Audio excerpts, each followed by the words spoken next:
Hi friends, welcome back to my channel. So ಇವತ್ತು ನಾನು ನನ್ನ ವಿಡಿಯೋದಲ್ಲಿ ಆಲೂ ರೈಸ್ ಹೇಗೆ ಮಾಡ್ತಾಯಿದ್ದೀನಿ ಅಂತ ನೋಡಿ. ಅದಾದಮೇಲೆ ಬೇಸಿಗೆ ಸ್ಟಾರ್ಟ್ ಆಗ್ತಾ ಇರೋದ್ರಿಂದ ಮಸಾಲ ಮಜ್ಜಿಗೆ ಮಧ್ಯಾಹ್ನಕ್ಕೋಸ್ಕರ ಮಾಡಿಟ್ಕೊತಾ ಇದ್ದೀನಿ.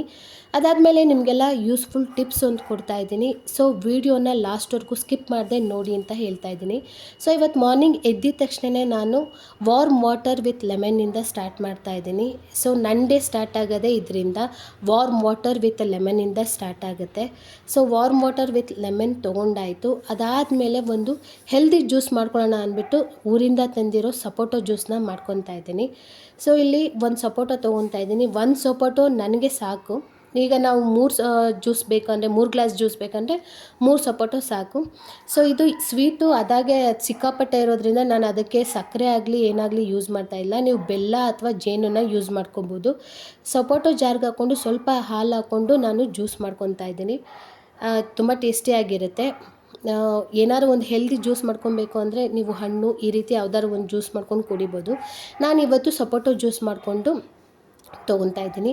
ಅದಾದಮೇಲೆ ಇವತ್ತು ನಾನು ತಿಂಡಿಗೆ ಸಿಂಪಲ್ಲಾಗಿ ಆಲೂ ರೈಸ್ ಮಾಡೋಣ ಅಂತ ಮಾಡ್ತಾಯಿದ್ದೀನಿ. ಸೊ ಆಲೂ ರೈಸ್ ಮಾಡೋಕ್ಕೆ ಒಂದು ಬಾಣಲೆಗೆ ಎಣ್ಣೆ ಹಾಕಿ ಆಲೂನ 3/4% ಬೇಯೋ ರೀತಿ ನಾನು ಹುರ್ಕೊತಾ ಇದ್ದೀನಿ. ಅಂದರೆ ಎಣ್ಣೆಲಿ ಅದು ಚೆನ್ನಾಗಿ ಹುರ್ಕೊಬೇಕು. ಆಲ್ರೆಡಿ ಆಲೂನ ನಾನು ಸಣ್ಣಗೆ ಕಟ್ ಮಾಡ್ಕೊತಾ ಇದ್ದೀನಿ. ಇಲ್ಲಿ ನಿಮ್ಗೆ ಯಾವ ಶೇಪ್ ಬೇಕೋ ಆ ಶೇಪ್ ಕಟ್ ಮಾಡ್ಬೋದು. ತೀರಾ ದಪ್ಪ ಆದರೆ ಅದು ಬೇಗ ಬೇಯಲ್ಲ, ಅಂದರೆ ಎಣ್ಣೆಲಿ ಬೇಗ ಬೇಯಲ್ಲ. ಸೊ ಸಣ್ಣದಾಗಿ ಕಟ್ ಮಾಡಿಕೊಂಡ್ರೆ ಬೇಗ ಬೇಯುತ್ತೆ. ಹುರಿದಿರೋ ಆಲೂಗೆಡ್ಡೆನ ನಾನು ಸಪ್ರೇಟ್ ಮಾಡ್ಕೊತಾ ಇದ್ದೀನಿ. ಅದಾದಮೇಲೆ ಅದೇ ಪಾತ್ರೆಯಲ್ಲಿ, ಅಂದರೆ ಅದೇ ಬಾಣಲೆಯಲ್ಲಿ ಅದೇ ಎಣ್ಣೆ ಇರುತ್ತೆ, ನಂಗೆ ಆ ಎಣ್ಣೆನೇ ಸಾಕು. ಅದಕ್ಕೆ ಸ್ವಲ್ಪ ಸಾಸಿವೆ, ಜೀರಿಗೆ, ಅದಾದಮೇಲೆ ಶುಂಠಿ ಬೆಳ್ಳುಳ್ಳಿ ಪೇಸ್ಟ್ ಹಾಕ್ತಾಯಿದ್ದೀನಿ. ಅಂದರೆ ಮನೆಯಲ್ಲಿ ಮಾಡಿರೋ ಇದು ಶುಂಠಿ ಬೆಳ್ಳುಳ್ಳಿ ಪೇಸ್ಟೇ. ಅದನ್ನು ಹಾಕ್ಕೊಂಡು ನೀಟಾಗಿ ಹುರ್ಕೊತಾ ಇದ್ದೀನಿ. ಅದಾದಮೇಲೆ ಇಲ್ಲಿ ಸ್ವಲ್ಪ ಮೆಣಸಿನ್ಕಾಯಿ ಹಾಕ್ಕೊತಾ ಇದ್ದೀನಿ. ಮೆಣಸಿನ್ಕಾಯಿ ಕೂಡ ಇಲ್ಲಿ ಸಣ್ಣದಾಗೆ ಹೆಚ್ಕೊಂಡಿದ್ದೀನಿ. ಮೆಣಸಿನ್ಕಾಯಿ ಹುರ್ಕೊಂಡಾದ್ಮೇಲೆ ಇಲ್ಲಿ 2ರಿಂದ 3 ಈರುಳ್ಳಿ ತೊಗೊತಾ ಇದ್ದೀನಿ. 2ರಿಂದ 3 ಈರುಳ್ಳಿ ಚೆನ್ನಾಗಿ ಫ್ರೈ ಆಗಬೇಕು. ಒಂದು ಸರಿ ಈರುಳ್ಳಿ ಫ್ರೈ ಆಗಿದೆ ಅಂತ ಗೊತ್ತಾದ ಮೇಲೆ ಇಲ್ಲಿ ನಾನು ಏನು ಮಾಡ್ತಾಯಿದ್ದೀನಿ, ಸ್ವಲ್ಪ ಗರಂ ಮಸಾಲ ಹಾಕ್ಕೊತಾ ಇದ್ದೀನಿ. ಅಂದರೆ 1 spoon garam masala, 1 spoon fried rice masala ಹಾಕ್ಕೊತಾ ಇದ್ದೀನಿ. 2 ಹಾಕ್ಕೊಂಡು ಒಂದು ಮಿಕ್ಸ್ ಕೊಡೋಣ. ಅದಾದಮೇಲೆ ನೋಡಿ ಸ್ವಲ್ಪ ಸಾಲ್ಟ್ ಹಾಕ್ಕೊತಾ ಇದ್ದೀನಿ. ನಿಮಗೆ ಉಪ್ಪು ನಿಮ್ಗೆ ಇಷ್ಟೇ ಹಾಕೋಬೇಕಂತಲ್ಲ, ನಿಮ್ಗೆ ಎಷ್ಟು ಬೇಕಷ್ಟು ಉಪ್ಪು ಹಾಕ್ಕೊಂಡಾದ್ಮೇಲೆ ನಾವೇನು ಹುರಿದಿಟ್ಕೊಂಡಿರೋ ಆಲೂಗೆಡ್ಡೆ ಇದೆ ಅದನ್ನು ಹಾಕಿ ಮಿಕ್ಸ್ ಮಾಡಬೇಕು. ಮಿಕ್ಸ್ ಮಾಡಾದಮೇಲೆ ಸ್ವಲ್ಪ ಕೊತ್ತಂಬರಿ ಹಾಕ್ಕೊತಾ ಇದ್ದೀನಿ. ಸ್ವಲ್ಪ ಕೊತ್ತಂಬರಿ ಹಾಕೋದ್ಮೇಲೆ ಸ್ವಲ್ಪ ನಿಂಬೆಹಣ್ಣು ರಸ ಹಾಕೋಬೇಕು. ಇಲ್ಲಿ ಇದು ನಾನು ಮನೆಯಲ್ಲೇ ಮಾಡಿ ಇಟ್ಕೊಂಡಿರೋಂತಹ ನಿಂಬೆಹಣ್ಣು ರಸ. ಅಂದರೆ ನಿಂಬೆಹಣ್ಣು ಇನ್ನೇನು ಹಾಳಾಗುತ್ತೆ ಅನ್ನೋಷ್ಟರಲ್ಲಿ ನಾನೇನು ಮಾಡ್ತೀನಿ, ಎಲ್ಲ ನಿಂಬೆಹಣ್ಣು ಹಿಂಡಿ ಈ ರೀತಿ ಬಾಟ್ಲಲ್ಲಿ ಸ್ಟೋರ್ ಮಾಡಿ ಇಟ್ಕೊಂಡು ಬರ್ತೀನಿ. ಅದನ್ನು ಇಲ್ಲಿ ಹಾಕ್ಕೊತಾ ಇದ್ದೀನಿ, ನಿಂಬೆಹಣ್ಣು ರಸ ಹಾಕ್ಕೊತಾ ಇದ್ದೀನಿ. ಅದಾದಮೇಲೆ ಸ್ವಲ್ಪ ಅನ್ನ ಹಾಕ್ಕೊಂಡು, ಅಂದರೆ ಸ್ವಲ್ಪ ಅನ್ನ ಅಂದರೆ ಅದಕ್ಕೆ ಎಷ್ಟು ಬೇಕೋ ಅಷ್ಟು ಅನ್ನ ಆಲ್ರೆಡಿ ಮೊದಲೇ ಮಾಡ್ಕೊಂಡು ಇಟ್ಕೊಂಡಿದ್ದೆ. ಆ ಅನ್ನ ಹಾಕಿ ನೀಟಾಗಿ ಮಿಕ್ಸ್ ಮಾಡಿಕೊಂಡ್ರೆ ಆಲೂ ರೈಸ್ ರೆಡಿ ಆಯಿತು. ತುಂಬಾ ಚೆನ್ನಾಗಿರುತ್ತೆ, ತುಂಬ ಟೇಸ್ಟಿಯಾಗಿರುತ್ತೆ, ಕ್ವಿಕ್ಕಾಗಿ ಆಗೋಗುತ್ತೆ, ಈಸಿ. ಒಂದು ಸರಿ ಟ್ರೈ ಮಾಡಿ ನೋಡಿ. ಟ್ರೈ ಮಾಡಿದ್ರೆ ಮಾತ್ರ ಎಲ್ಲ ಗೊತ್ತಾಗೋದು. ಸೊ ನಾವೆಲ್ಲ ತಿಂದ್ವಿ. ತಿಂದಾದಮೇಲೆ ನಾನು ಪೀಲ್ ಮಾಡಿರೋ ಸಿಪ್ಪೆಗಳನ್ನೆಲ್ಲ ಒಂದು ಮಡಿಕೆಲಿ ಹಾಕಿ ಇಟ್ಟಿರ್ತೀನಿ. ಅಂದರೆ ಒಂದು ಡೇ ಕಳಿಬೇಕು. ಸೊ ಅದಕ್ಕೋಸ್ಕರ ಏನು ಮಾಡ್ತೀನಿ, ಒಳಗಡೆ ಇಡಲ್ಲ. ಒಳಗಡೆ ಇಟ್ಟರೆ ಏನಾಗ್ಬಿಡುತ್ತೆ, ಸಣ್ಣ ಸಣ್ಣ ಸೊಳ್ಳೆ ಆಡುತ್ತೆ. ಅದಕ್ಕೋಸ್ಕರ ಹೊರಗಡೆ ಈ ಮಡಿಕೆ ನಾನು ಯೂಸ್ ಮಾಡಲ್ಲ, ಕ್ರ್ಯಾಕ್ ಬಿಟ್ಟಿರೋದ್ರಿಂದ. ಆ ಮಡಿಕೆಯಲ್ಲಿ ಪೀಲ್ ಮಾಡಿರೋ ಸಿಪ್ಪೆ ಆಗಿರ್ಬೋದು, ಈರುಳ್ಳಿ ಸಿಪ್ಪೆ ಆಗಿರ್ಬೋದು, ಬೆಳ್ಳುಳ್ಳಿ ಸಿಪ್ಪೆ ಆಗಿರ್ಬೋದು, ಈ ರೀತಿ ಎಲ್ಲ ಹಾಕಿ ಅಲ್ಲಿ ಹೊರಗಡೆ ಇಟ್ಬಿಟ್ಟಿರ್ತೀನಿ. 1 ಡೇ ಅಥವಾ 2 ಡೇಸ್ ಆದಮೇಲೆ ಅದನ್ನೆಲ್ಲ ಸಿಪ್ಪೆ ಎಲ್ಲ ತೆಗೆದ್ಬಿಡ್ತೀನಿ. ಸಿಪ್ಪೆ ಎಲ್ಲ ತೆಗೆದು ನೀಟಾಗಿ ನೀರನ್ನ ತೊಗೊಂಡು ಪ್ಲ್ಯಾಂಟ್ಗೆ ಹಾಕ್ತಾ ಬರ್ತೀನಿ. ಅಂದರೆ ಇವತ್ತು ಈ ಪ್ಲ್ಯಾಂಟ್ಗೆ ಹಾಕಿದರೆ ಮತ್ತೆ ಅದೇ ಪ್ಲ್ಯಾಂಟ್ಗೆ ಹಾಕಲ್ಲ, ಬೇರೆ ಪ್ಲ್ಯಾಂಟ್ಗೆ ಹಾಕ್ತೀನಿ. ಆ ರೀತಿ ಮಾಡ್ಕೊತಾ ಇದ್ದೀನಿ. ಅದಾದಮೇಲೆ ಬೇಸಿಗೆ ಸ್ಟಾರ್ಟ್ ಆಗಿದೆ. ಎಷ್ಟೇ ನೀರು ಕೊಟ್ಟರು ನೀರು ಕುಡಿತಾನೆ ಇರಬೇಕು ಅನಿಸುತ್ತೆ. ಸೊ ಊರಿಂದ ತಂದಿದ್ದು ಮೊಸರಿತ್ತು. ಸೊ ಅದಕ್ಕೆ ಏನು ಮಾಡೋಣ ಅಂದ್ಬಿಟ್ಟು ಮಸಾಲೆ ಮಜ್ಜಿಗೆ ಮಾಡ್ಕೊಳ್ಳೋಣ ಅಂತ ಮಾಡ್ಕೊತಾ ಇದ್ದೀನಿ ಮಧ್ಯಾಹ್ನಕ್ಕೆ. ಮಸಾಲೆ ಮಜ್ಜಿಗೆ ಮಾಡ್ಕೊಳ್ಳೋಕ್ಕೆ ಇಲ್ಲಿ ನಾನು ಜಾರ್ಗೆ ಸ್ವಲ್ಪ 8ರಿಂದ 10 ಮೆಣಸು ತೊಗೊತಾ ಇದ್ದೀನಿ. 8ರಿಂದ 10 ಮೆಣಸಾದ್ಮೇಲೆ ಸ್ವಲ್ಪ ಜೀರಿಗೆ ಹಾಕ್ಕೊತಾ ಇದ್ದೀನಿ. ಸ್ವಲ್ಪ ಜೀರಿಗೆ ಹಾಕೊಂಡ್ಮೇಲೆ 1 ಇಂಚು ಶುಂಠಿ ಹಾಕ್ಕೊತಾ ಇದ್ದೀನಿ. 1 ಇಂಚು ಶುಂಠಿನ ನೀಟಾಗಿ ಹಾಕೊಂಡ್ಮೇಲೆ ಸ್ವಲ್ಪ ಕರಿಬೇವು ಹಾಕ್ಕೊತಾ ಇದ್ದೀನಿ. ಸ್ವಲ್ಪ ಕರಿಬೇವಾದಮೇಲೆ ಸ್ವಲ್ಪ ಕೊತ್ತಂಬರಿ ಹಾಕ್ಕೊತಾ ಇದ್ದೀನಿ. ನಾನು ಎಲ್ಲ ಇಲ್ಲಿ ರುಬ್ತಾ ಇದ್ದೀನಿ ಮಸಾಲೆನ, ಯಾವುದೂ ನಾನು ಹೆಚ್ಚಾಗ್ತಾ ಇಲ್ಲ, ಎಲ್ಲನೂ ರುಬ್ಬಾಕ್ತಾ ಇದ್ದೀನಿ. ಸೊ ಇದನ್ನು ಸ್ವಲ್ಪ ನೀರು ಹಾಕ್ಬಿಟ್ಟು ಪೇಸ್ಟ್ ಮಾಡ್ಕೋಬೇಕು.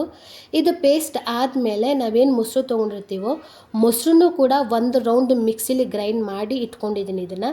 ಇದಕ್ಕೆ ಸ್ವಲ್ಪ ಈಗ ಉಪ್ಪು ಹಾಕ್ಕೊತಾ ಇದ್ದೀನಿ. ನಿಮ್ಗೆ ಎಷ್ಟು ಬೇಕೋ ಅಷ್ಟು ಉಪ್ಪು ಹಾಕ್ಕೋಬೇಕು.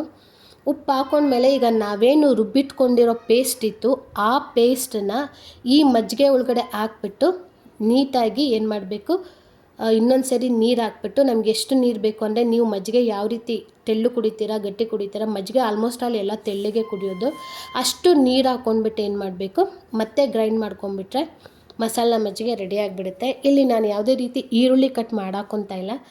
ಈ ರೀತಿ ಮಸಾಲ ಮಜ್ಜಿಗೆ ಮಾಡಿದ ತಕ್ಷಣ ನಾನು ಕುಡಿದ್ಬಿಟ್ಟೆ ಮಜ್ಜಿಗೆನ. ಫಸ್ಟು ನನಗೆ ಕುಡಿಬೇಕು ಅನಿಸ್ತಾಯಿತ್ತು, ಅದು ಮಾಡಿದ ತಕ್ಷಣ ನಂಗೆ ಕುಡಿಬೇಕು ಅನಿಸ್ತಾಯಿತ್ತು, ಕುಡಿದ್ಬಿಟ್ಟೆ ನಾನು. ಮಜ್ಜಿಗೆ ಕುಡ್ದಾದ್ಮೇಲೆ ಮಿಕ್ಕಿರೋ ಮಜ್ಜಿಗೆನ ಏನು ಮಾಡ್ತೀನಿ, ಒಂದು ಮಡಿಕೆಯಲ್ಲಿ ಸ್ಟೋರ್ ಮಾಡಿ ಇಟ್ಕೊತೀನಿ. ಅಂದರೆ ಈಗ ಬೇಸಿಗೆ ಆಗಿರೋದ್ರಿಂದ ಪದೇ ಪದೇ ನೀರು ಕುಡಿಬೇಕು ಅನಿಸುತ್ತೆ. ಅದಕ್ಕೋಸ್ಕರ ನಮ್ಮ ಮನೇಲಿ ಒಂದು ಪುಟಾಣಿ ಮಡಿಕೆ ಇದೆ. ಆ ಮಡಿಕೆಯಲ್ಲಿ ಏನು ಮಾಡ್ತೀನಿ, ಈ ಮಜ್ಜಿಗೆನ ಸ್ಟೋರ್ ಮಾಡಿ ಇಟ್ಕೊತೀನಿ.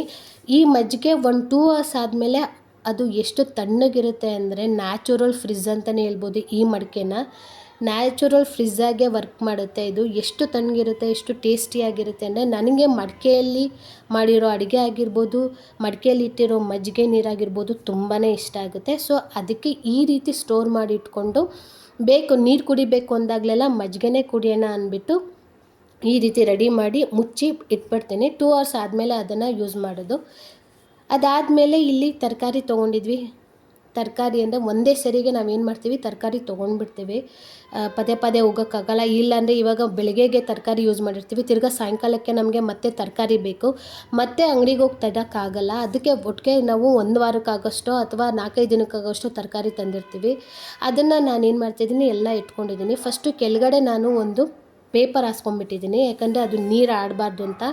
ನೀರು ಆಡಿದ್ರೆ ಅಲ್ಲೇನಾಗುತ್ತೆ, ತರಕಾರಿ ವೇಸ್ಟ್ ಆಗಿಬಿಡುತ್ತೆ. ಸೊ ಫ್ರೆಶ್ ಆಗಿರೋ ತರಕಾರಿ ಎಲ್ಲ ಜೋಡಿಸ್ಕೊಂಡಾದ್ಮೇಲೆ ಇದು ಉಳಿದಿರೋ ತರಕಾರಿನ ಏನು ಮಾಡ್ತಾಯಿದ್ದೀನಿ, ಇದು ಗೋಧಿ ಹಿಟ್ಟಿಂದ ಕವರು.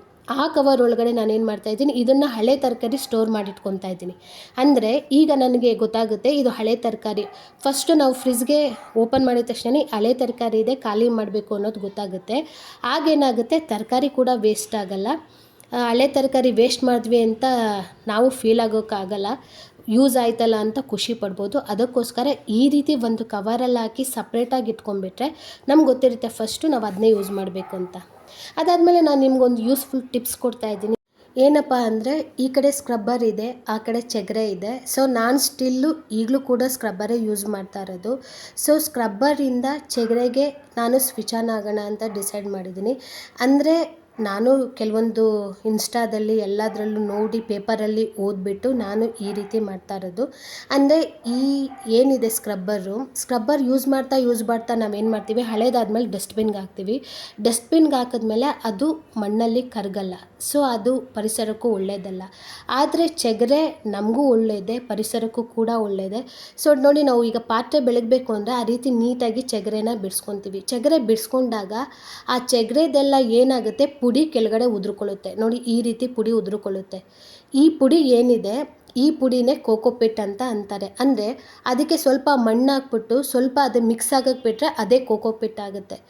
ಸೊ ಈ ರೀತಿ ನ್ಯಾಚುರಲ್ ಕೋಕೋಪಿಟ್ನ ನಾವೇನು ಮಾಡ್ಬೋದು, ಡೈರೆಕ್ಟಾಗಿ ಆ ಪುಡಿ ಏನಿದೆ ಅದನ್ನು ನಾವು ಪ್ಲ್ಯಾಂಟ್ಗೆ ಹಾಕ್ಬೋದು. ಇಲ್ಲ ಅಂದರೆ ಆ ಕೋಕೋಪಿಟ್ನ ಸ್ವಲ್ಪ ಮಣ್ಣಿಗೆ ಮಿಕ್ಸ್ ಮಾಡಿ ಸ್ವಲ್ಪ ದಿನ ಬಿಟ್ಟರೆ ಅದೇ ಗೊಬ್ಬರ ಆಗುತ್ತೆ. ಅದನ್ನು ನೀವು ಎಲ್ಲ ಪ್ಲ್ಯಾಂಟ್ಗೂ ಸ್ವಲ್ಪ ಹಾಕ್ಕೊಂಡು ಬರ್ಬೋದು. ಸೊ ನಾನು ಈ ಸ್ಕ್ರಬ್ಬರಿಂದ ಚೆಗರೆಗೆ ಈಗ ಸ್ವಿಚ್ ಆನ್ ಆಗ್ತಾಯಿದ್ದೀನಿ. ನನ್ನನ್ನು ನಾನು ತಿದ್ಕೊಳ್ಳೋ ಪ್ರಯತ್ನ ಸ್ವಲ್ಪನೇ ಮಾಡ್ತಾಯಿದ್ದೀನಿ. ಸ್ಟಿಲ್ ನಾನು ಈಗ ಪಾತ್ರೆ ಬೆಳಗೋಕ್ಕೆ ಸೋಪ್ನೇ ಬಳಸ್ತಾ ಇರೋದು. ನಾನು ಒಂದು ಆರ್ಗಾನಿಕ್ ಪೌಡರ್ನ ಮಾಡ್ಕೋಬೇಕು ಅಂತ ಅಂದ್ಕೊಂಡಿದ್ದೀನಿ. ಎಲ್ಲ ರೆಡಿ ಮಾಡ್ಕೊಂಡಿದ್ದೀನಿ, ಇನ್ನೂ ರೆಡಿ ಮಾಡ್ಕೊಂಡಿಲ್ಲ. ಅದು ರೆಡಿ ಆದಮೇಲೆ ಖಂಡಿತ ನಿಮ್ಮ ಜೊತೆ ಶೇರ್ ಮಾಡ್ಕೊತಾ ಇದ್ದೀನಿ. ಸೊ ನಮ್ಮ ಥರನೇ ಯೋಚನೆ ಮಾಡೋರು ತುಂಬ ಜನ ಇರ್ತಾರೆ, ಅವ್ರಿಗೆ ಇದು ಯೂಸ್ಫುಲ್ ಆಗುತ್ತೆ ಅಂದ್ಬಿಟ್ಟು ಈ ಟಿಪ್ಸ್ನ ನಿಮ್ಮ ಹತ್ರ ಶೇರ್ ಮಾಡ್ಕೊತಾ ಇದ್ದೀನಿ ಅಷ್ಟೇ, ಬೇರೆ ಏನೂ ಇಲ್ಲ. ಇದು ಪರಿಸರಕ್ಕೂ ಒಳ್ಳೆಯದಾಗಿರೋದ್ರಿಂದ ನನ್ನ ಕಡೆಯಿಂದ ಒಂದು ವಿಷಯ ಏನಾದರೂ ಒಳ್ಳೆ ವಿಷಯ ಶೇರ್ ಆದರೆ ಅದು 10 ಕಡೆ ಶೇರ್ ಆಗುತ್ತೆ ಅನ್ನೋ ಉದ್ದೇಶದಿಂದ ಹೇಳ್ತಾ ಇರೋದು. ಅದು ಬಿಟ್ಟರೆ ಬೇರೆ ಏನೂ ಇಲ್ಲ ಅಂತ ಹೇಳ್ತಾ ಈ ವಿಡಿಯೋನ ನಾನು ಏನು ಮಾಡ್ತಾಯಿದ್ದೀನಿ, ಇಲ್ಲಿಗೆ ಎಂಡ್ ಮಾಡ್ತಾಯಿದ್ದೀನಿ. ಈ ವಿಡಿಯೋ ನಿಮಗೆ ಯಾರಿಗಾದ್ರೂ ಇಷ್ಟ ಆದರೆ ಲೈಕ್ ಮಾಡಿ, ಶೇರ್ ಮಾಡಿ. ಯಾರಾದರೂ ನನ್ನ ಚಾನಲ್ನ ಇನ್ನೂ ಸಬ್ಸ್ಕ್ರೈಬ್ ಮಾಡ್ಕೊಂಡು ನೋಡ್ತಾ ಇಲ್ಲ ಅಂದರೆ ಸಬ್ಸ್ಕ್ರೈಬ್ ಮಾಡಿಕೊಂಡು ನನ್ನ ಚಾನಲ್ನ ನೋಡಿ ಅಂತ ಹೇಳ್ತಾ ಥ್ಯಾಂಕ್ ಯು, ಬಾಯ್.